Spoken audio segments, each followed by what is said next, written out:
In a little while, Phil Gregoire from Racing Flow is going to talk about upgrades and downgrades as we head to the Preakness. And we'll have a short interlude, if you will, with the Wizard. He's going to talk about his upcoming promotion, Weekends with the Wizard.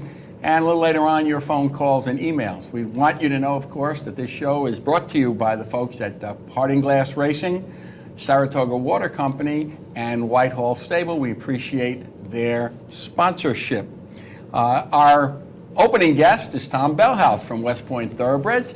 I've been associated with Terry Finley and West Point Thoroughbreds since about 1989.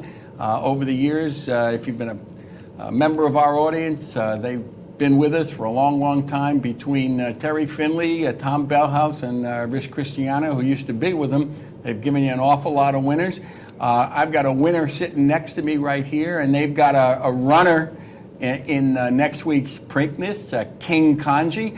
And I invited Tom in here to tell the story of King Kanji, how he got named, and how you guys are heading to the Preakness. So welcome to the show. It's always great to see you. Morning, Tom. And so tell the folks really about Kanji DeVito and where King Kanji came from, and then we'll talk about the race. Well, thank you so much to both of you for having us in here. It's a really special time for us. To have a horse running in a Triple Crown race is always over the top. And this year, obviously, even more special with King Kanji, named for my late colleague and dear friend, Kanji DeVito. King Kanji, the whole concept is a horse that we bought at the Fasig-Tipton sale in Calder last year as a 2-year-old. Actually bought from J.J. Krupe, the same person who consigned Uncle Mo, and is a horse that was very precocious over the summer with Tom Albatrani. Looked like our going to be our up-and-coming horse at Saratoga. So while we were in the syndication process, Kanji DeVito, who was the communications director and really the original employee of West Point. There he is. Actually, I believe that photo comes from when we ran in the Preakness with Macho again. And he was the heart and soul of our company. Terry and Debbie founded the company in their family, and Kanji was the first employee, and he truly was the heart and soul, and it was like your baby brother. Yeah, now, he suffered from a congenital disease, but never really suffered, if you will. Yeah, he was born with what's called osteogenesis imperfecta, OI, or layman's terms, brittle bone disease. Had it from birth, was cared for by his mother and father, and unfortunately his father died tragically. And his mother, Roberta, basically dedicated her life to making sure that Kanji had every opportunity that anyone else would have with a physical limitation. When you would see him, your initial reaction might be taken aback by the motorized wheelchair. Kanji was a Temple grad. He was a political science major, one of the brightest people that you ever would meet in your whole life. The conversations we would have would range from sports, horse racing, politics, religion, you name it, and he could take you from every angle to everywhere. Actually, we all tease. He knew President Obama was going to be president before President Obama knew. He was that high on him that in advance. So we have this very precocious horse at Saratoga that we're about to name, and we wanted to name him in honor of Kanji. Well, knowing Kanji, when he was in the chair, there was always a crowd around him. He was always holding court, hence King Kanji. And as he debuted on Travers Day, and most of the viewers will probably remember. Yep. He ran into this unraced horse named Uncle Mo, and he ranged up and gave Uncle Mo a little bit of run. Uncle Mo winked at him and said, "We'll see you in a few months." It really wasn't a bad race. It was a nice debut, actually. Yeah. As far as Saratoga debuts go, you'd love to see a horse show something a little, to give you something to move forward on. And we went into his second start with very high expectations and excitement. And he ran into another horse at Belmont Park, trained by Kieran McLaughlin, whose name was Fort Hughes. And Fort Hughes was the son of Henny Hughes, who went on, I believe, and won the Jimmy Wingfield in like 108 and change. Really fast horse. So now we're 2 races in with this horse that we're really, really high on, and he's yet to hit the board. So Tom thought maybe with Badge of Silver as his sire, This is Tom Albatroni. Tom Albatroni, thank you, that maybe we try him on the turf, just change things up a little. And it was the perfect storm of things that could happen. Just about everybody in our company was at a various event all over the country. Josh Cooper, our chief operating officer, myself were in the Poconos at a charity event. Terry actually made the race, but got there right before post time. There was everything that could happen with the partners. It wasn't a huge turnout. And lo and behold, a West Point horse paid, I believe, $88 to win. Yeah. By the way, I think our Racing Flow guys had him that day, upgraded that day, but that's another story. So the legend of King Kanji now had grown to an $88 horse. Tom gave him a little bit of time off, and we moved down to Calder, which ironically on New Year's Day, the Tropical Park Derby, up until 2 weeks before, had been a graded race. And they took away the grading, and we ran on New Year's Day, and we were able to get the job done. Javier Castellano rode, and it was just a shocker. If you remember the last couple days of the Calder meet, that turf course was just, you didn't even know it was turf. It was Right. coloring, and it was chewed up.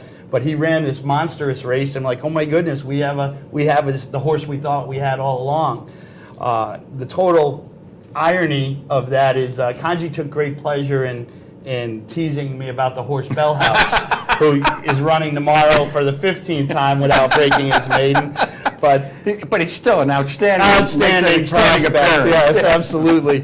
Steeplechase people are calling from all over the country. But Kanji loved the banter back and forth of who would win first between Bellhouse and King Kanji, and lo and behold, I was representing the company at the Tropical Park Derby and had to walk into the trustees room and accept the trophy on King Kanji's behalf, and the place was dripping with irony, to say. So there we move forward, and we point towards the Hallandale at Gulfstream, obviously a much tougher field, and lo and behold, he digs in and runs another great race, wins the race, but interferes with Tom Albatroni's other horse, Brilliant Speed, the Bluegrass winner, and we get taken down. So Tom Albatroni had the horses that come in first and third, and all week he was saying he's going to have the exacta. We're going to run 1-2. So we win, but we bump Tom's other horse. We get taken down. So Tom goes from first and third to second and third. Took a little bit of a beating right while we stood there. And so lo and behold, now we have to move forward and figure out where we go. And we're going to go to the Spiral Stakes. And Animal Kingdom, as you know, won the Spiral. We got first gallop around the track, and he was a little bit off in the hind end, something like he might have just pulled a glute, and we ended up having a scratch, which was very difficult. I mean, we had people flying all over the country to get there, but that's part of the game, and I think we're all, as much as it hurts, we're all learning to accept it. So horse actually came back another week later, looked good, training great. We move forward and we go to the Bluegrass. And we have the Bluegrass. Fellas, could you rack up the Bluegrass for us, and we'll talk our way through that. So here we go. Right there, if you see the Mike Maker horse with the 4, just comes over a little bit at the break, and it put the 3, the 2, and the 1 back in the field, which we did not anticipate with his running style being that far back. If you watch the chicklets there, we're just about next to last, or maybe in 9th What's or 10th. your number? You're With the the 2, 2. right? You're the 2. Yeah, and right here, Rajiv starts to move him up a little, and people talk about the glamour of horse racing. I was watching this race from an iPad at a rest area at the New York State Thruway in Saugerties. We'd run at Aqueduct. But as you see here, Rajiv doesn't panic. Actually, I thought he ran a masterful race.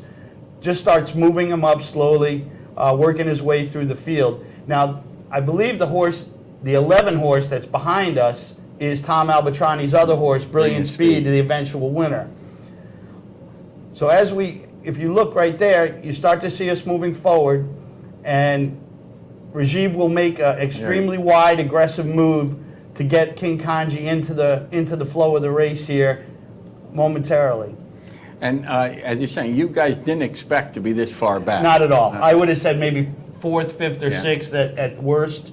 So this is a total change of running style right here for our colt.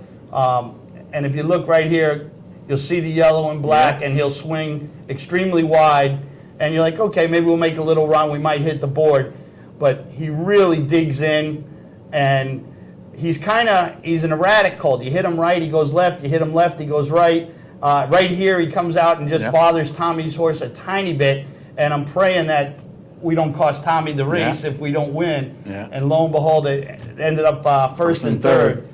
And being we ran third, if we'd have run second, we'd have Had the money, got right? in for the Yeah. Kentucky Derby, which may, as much as everybody wants to run the Derby, may have been a blessing in disguise with this guy, because he ended up running a career high number for his race, and it gives him the spacing now of 5 weeks coming into the Preakness.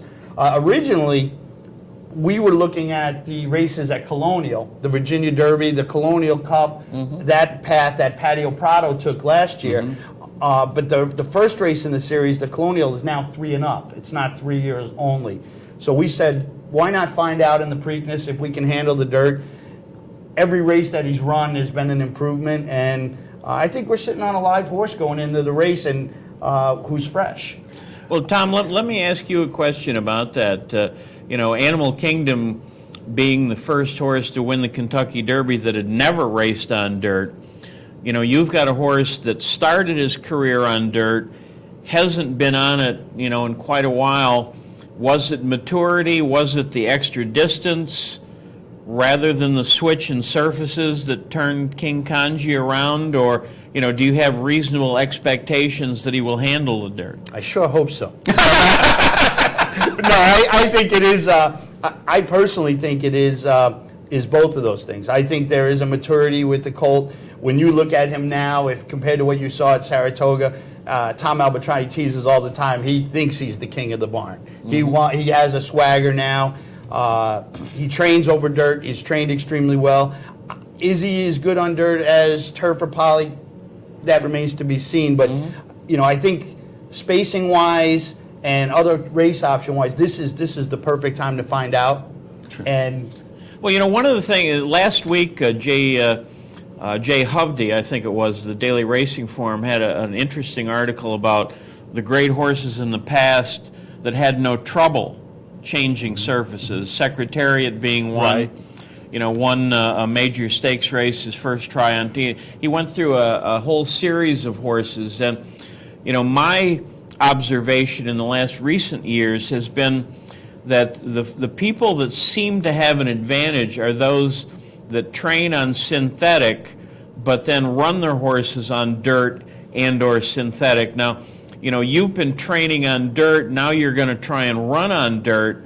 Do you think that's going to be the advantage that will allow him to move, if maybe forward or at least run as well on dirt? I think it's a great point. I look at Brilliant Speed, ran in the Derby. I thought he ran really well, actually. When I watched the overhead shot, he was right behind Animal Kingdom. Animal Kingdom with Johnny was able to come inside. He got wide. Rosario had to go wide, and I think that probably cost him at least a couple of spots in that race. And he was he's a dynaformer. He seemed to handle that dirt okay. I think they're pointing him actually to the Belmont Stakes. But with our horse, Badge of Silver was a pretty versatile horse.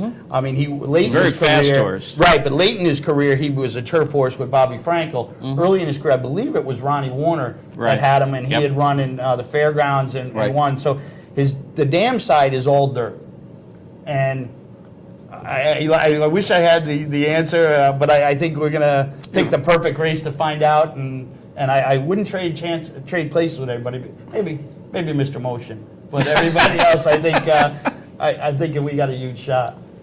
Well, when are you shipping? Do you know? I believe we're going to ship either Thursday or Friday. You going to get a work over the track, or Nope. just a gallop? Yep, we're Pulling the old Barkley tag. Come in and run. It's funny. Funny you mentioned Barkley Tag, and I know Big Brown did basically the same thing. There's a school of thought from the old East Coast trainers that the strip on Preakness Day is not anything like the strip the rest of the week, and keeping him happy and healthy at Belmont and just shooting down, it should be no problem. You know, every once in a while I make analogies with golf, and Nick chides me for it. But you know, every once in a while you go to a new golf course and you play for the first time, and somebody tells you, well, over there. And so you hit it, and because you don't really know where the bad spots or the good, you're satisfied with, you know, and you feel better about the whole thing.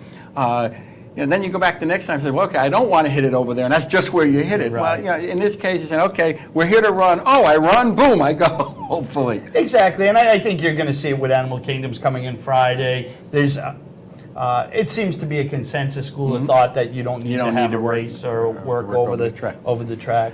Okay, now first of all, we want to wish you the best of luck on Preakness Day, and I'm expecting that you know, with the story surrounding this horse, plus with you know, you're riding Robbie Alvarado. I mean, let's put it this way: if anybody had a reason to ride well in a race, it's Robbie Alvarado. You know, I don't know where the controversy, if you will, of his being taken off and the post-race comments of him being taken care of will affect him. But I'm sure he wants to ride well and win. We've had a lot of luck with Robbie Alvarado in big races. He won our first Grade 1 with Flashy Bull in the Foster. He's rode Macho again in the Foster and in the New Orleans Handicap. So, I mean, Robbie's a money rider, and it's a big day. Javier Castellano had ridden the horse previous, and he took off to go ride Brethren in the Arkansas Derby. You know, decision that's made, you know, in the course of a day.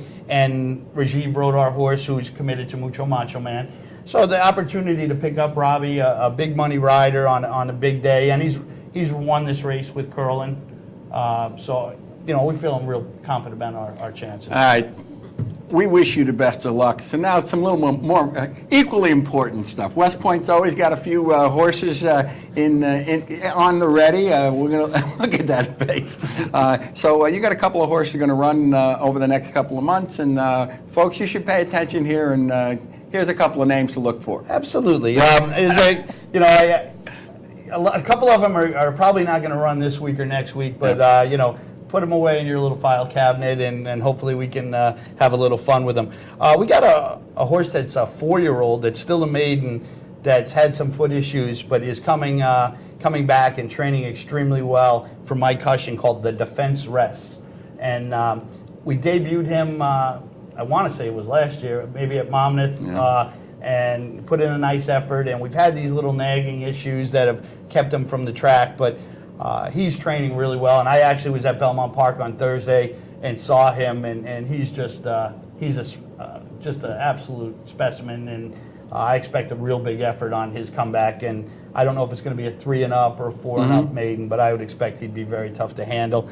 And another horse that we had that we bought at the same sale as King Kanji, who's yet to debut, is a beautiful Indian Charlie filly named It's My Honor. And It's My Honor, if you get a chance, you can go to our website and look at her breeze video when we bought her. I mean, it was just breathtaking. And even though there were more expensive horses that we bought, I thought she was the best horse that we bought last year from that stage of her development. And to see her be given the time, not rush her, and I would expect she'll debut probably right around Belmont Stakes Day. All right. It might be a maiden race or two in that, All that right, time. I guess so. And who's training her? Both of these horses are trained by Mike Hushin. Okay. And I think we really have high hopes for this filly. If she runs to the level that she's training now, I mean, she could be special. Okay. All right, ladies and gentlemen, this is Tom Bellhouse from West Point Thoroughbreds. We wish you and the partnership and Terry Finley and everybody success this weekend. May they all go out and come home safe. Absolutely. And it's always good to talk to you, Tommy. We're going to take a short Thanks, commercial Tom. break. When we come back, we'll be joined by Jim Mazur. Stay with us.